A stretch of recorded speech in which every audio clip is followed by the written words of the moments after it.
Monday. Till Monday.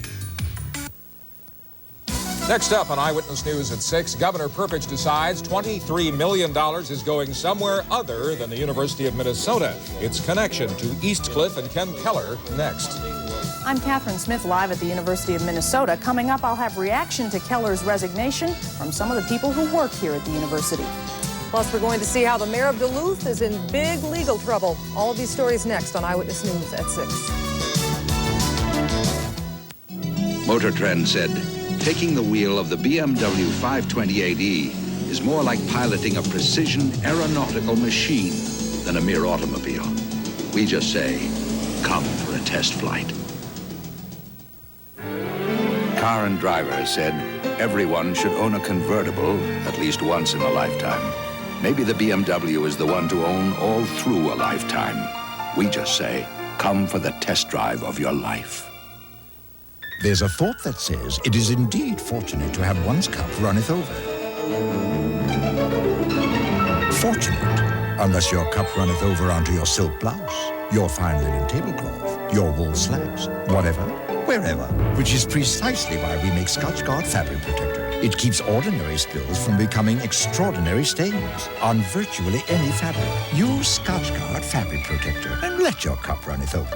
Scotchgard Leather Protector, too. Seeing double? Right now at Slumberland, you can get 2 great Lazy Boy chairs for one low price. With over 2,500 Lazy Boy chairs in stock, you'll have a choice of swivels, recliners, rocker recliners, and hundreds of styles and fabrics. It's the best sale of the year, no question about it. 2 Lazy Boy chairs for one low price. Want just one? Well, we'll sell you one for half the advertised price. So hurry into Slumberland and get yourself 2 Lazy Boy chairs for one low price, and you'll be sitting pretty in more ways than one. KSTP, Minnesota's News Channel 5. Live from Minnesota's News Channel, KSTP Channel 5. Stan Turner, Ruth Spencer, Dave Dahl, and Mark Curtis bring you Eyewitness News at 6. And good evening, everyone. Topping the news tonight, a single event that has many consequences. The resignation of University of Minnesota President Ken Keller. And Keller's decision has led to several changes that we're going to tell you about tonight. Governor Rudy Perpich had told Keller that he was no longer committed to funding the Commitment to Focus this year. And just because the head of the university resigned does not mean legislative bloodhounds are off the trail. They're looking at possible mismanagement at the U at other levels now. But first off, in the wake of Keller's decision, Governor Perpich announced today he is withdrawing his budget request for more than $23 million for the university's Commitment to Focus program. Perpich says he told Keller yesterday, before Keller announced his resignation, that he would not support funding this year for the Commitment to Focus program. Perpich says that Keller's problems were making it hard to sell the program to the lawmakers. I informed him that I expected everything, the situation to deteriorate. I expected that the support in the legislature for that funding was disappearing fast. And of course, on Sunday, I informed them that it has disappeared for all practical purposes. And Perpich says he did not ask Keller to resign, and he did not know until last night when Keller made his announcement that Keller was, in fact, going to step down.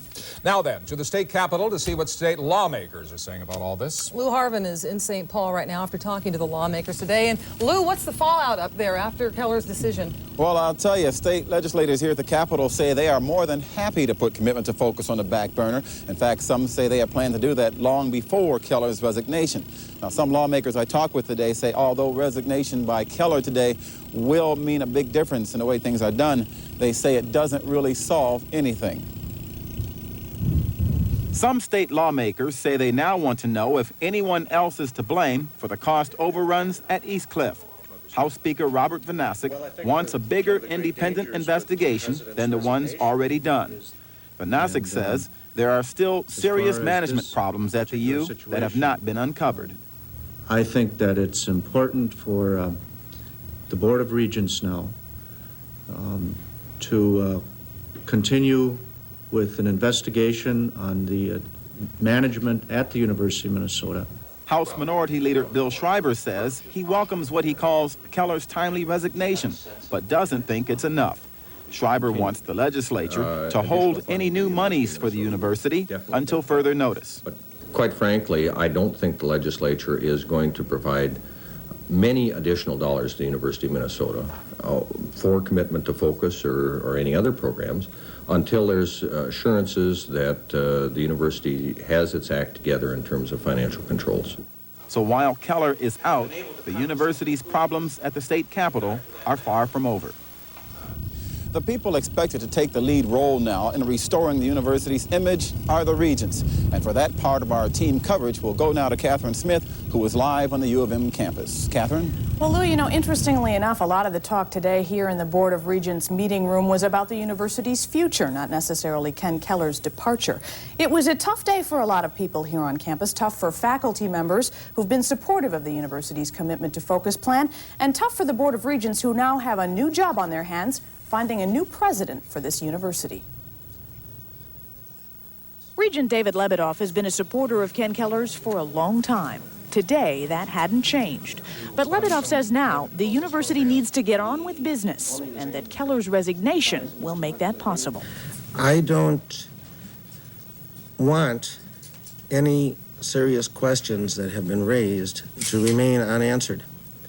But I do think that his leaving permits a climate of rational discussion of those questions. Some say Keller's departure may breathe new life into his commitment to focus plan, a reorganization program for the university. Regent Lebedoff says commitment to focus has the full support of the Board of Regents and that they will help continue the work Ken Keller began. So I think it's a plan that should stand on its own. I think that was part of President Keller's motivation in stepping down, and I admire that kind of dedication on his part. Not everyone on campus is as confident that commitment to focus can outlive its author. Professor Martin Dworkin, a friend and colleague of Keller, says the focus plan probably won't survive. And he's angry that what has hung Ken Keller is talk of East Cliff remodeling and supposed slush funds. I can't imagine a responsible unit, whether it's a department, whether it's a university, whether it's a government, whether it's a business, not having some kind of flexible fund that it can use to respond to contingencies. It's not as if he was sitting at his desk wildly writing out checks for cocktail parties. As you can tell, there is some anger and quite a lot of disappointment over Keller's decision to resign. However, now the selection process for a new president begins. There will be a special Board of Regents meeting called for this room on Wednesday morning at 9:30. At that point, the Regents hope to appoint an interim president, and the selection process will begin to decide who is going to lead this university in the future and whether commitment to focus will be a part of that future. Stan, Ruth? All right, Kate. Thank you very much. Kate. Very good. Now that Ken Keller has resigned as University of Minnesota president, the next question is who is going to replace him? As it stands tonight, there are several people whose names have been mentioned to be Keller's successor. We thought that we would give you a little background on just some of them. First, there is Roger Benjamin, who is provost and vice president for academic affairs at the U of M. Also, Walter Mondale, of course, the former vice president of the United States, who now works for the law firm here of Dorsey and Whitney. Robert Stein, dean of the University of Minnesota Law School, and John Weefald, president of Kansas State University and the former chancellor of the Minnesota State University system. So far, no permanent replacement has been named. As I mentioned, no word on when that might happen. However, an interim president is expected to be named on Wednesday. Okay, then, apart from the University of Minnesota, a new development today in the labor dispute at Northwest Airlines. Teamsters have decided on a new pressure tactic. You can find out about that a bit later. Plus, everyone wants a place that they can call home, and we're going to see how hundreds of people tried to find it today in Minneapolis. Later on Eyewitness News at 6. You know, even with all that's happening here in Wisconsin this summer, a superstar like me never has trouble deciding what to do. I get plenty of advice from my adoring public. Take a hike. Oh, jump in the lake. See, there's two great ideas right there. Of course, not everyone can be this popular. So if I were you, I'd call 1-800-432-TRIP for a free Wisconsin guidebook. Hey, you're among friends. Hit the road. Good suggestion. Get your brakes fixed right the first time. Midas-Eyes for just $49 an axle. It's a lot for $49, but that's how much we care. Of all the reasons why American farmers take care of the land, one stands apart. One reason why farmers till the earth in ways that conserve precious topsoil. One reason why farmers plant the right crops in the right fields.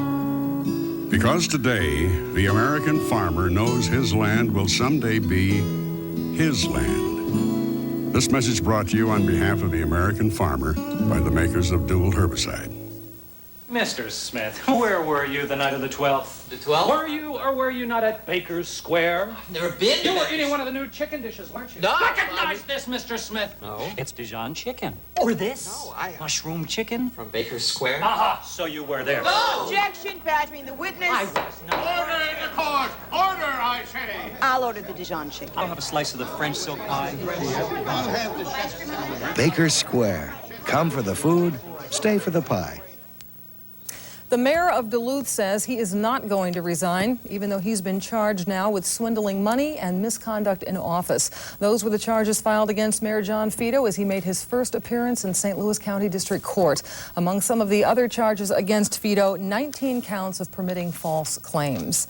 Appearing in another court today was 77-year-old Oscar Carlson. He's the man accused of murdering his ailing wife, Agnes. Carlson has been indicted for first and second-degree murder. He says he killed his wife to end her suffering. Carlson is free on $30,000 bond tonight. No court date has been set in his case. Lawyers for convicted murderer Lois Juergens say she should never have been convicted on murder charges in the death of her adopted son. Juergens' lawyers argued before the judges of the Minnesota Court of Appeals in this courtroom this morning. Correct. They say third-degree murder was the wrong charge, that it should have been manslaughter, if anything. There's no doubt that if this case had gone to trial in 1965, 22 years ago, that one of the charges submitted to a jury would have been manslaughter in the second degree. Lois Juergens was convicted last June for the 1965 death. It took so long because the medical examiner re-examined the death records of Juergens' adopted son, Dennis. Who killed 4 members of the Coons family of Wausau, Wisconsin last July? And whatever happened to 70-year-old Helen Coons, who disappeared after the killings?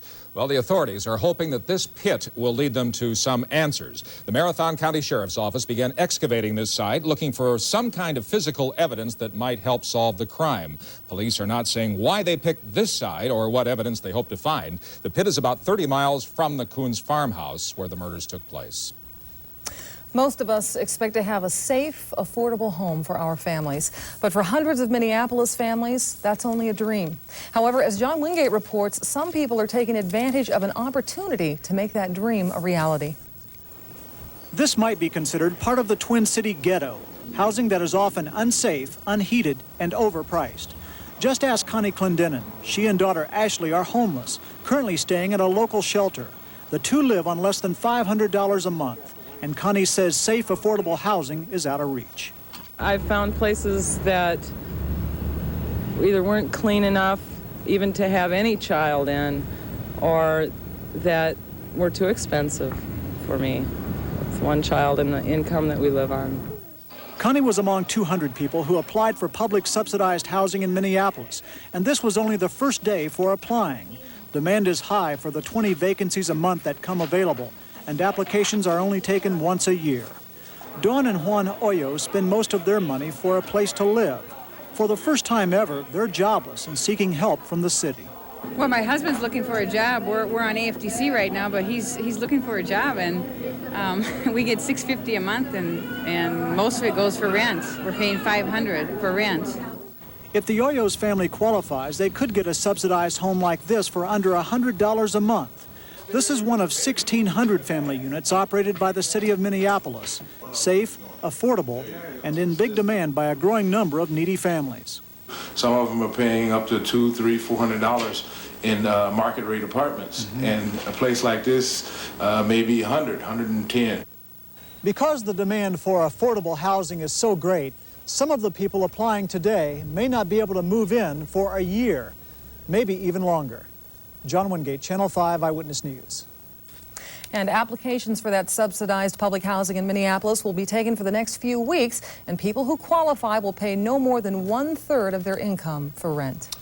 If you've been flying Northwest Airlines lately, you're probably worried about a possible flight attendant strike. After all, the flight attendants threatened to walk on February the 26th. They're still flying, though, but today, union officials in Washington decided to set a new strike deadline, March 29th. So, You think you can fly worry-free until then, right? Not quite. Union officials say they could still call a strike at any time under the original deadline. The dispute centers on a new contract for the flight attendants. And a big strike and a little snow closed some schools in Itasca County today. 3 county unions are on strike there, including the people who plow the streets. So while these strikers walk the picket lines, the snowplow stays snowed in, some roads remain snow-covered, and many kids can't get to school at all. 3 school districts, in fact, canceled classes today, but hope to reopen tomorrow.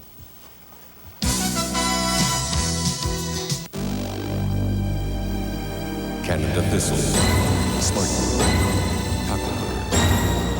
When broadleaf weeds block your way to higher corn yields, overpower broadleaves. With Banville herbicide, Banville provides all the residual control you need to clear the way for higher corn yields. Overpower broadleaves with Banville herbicide.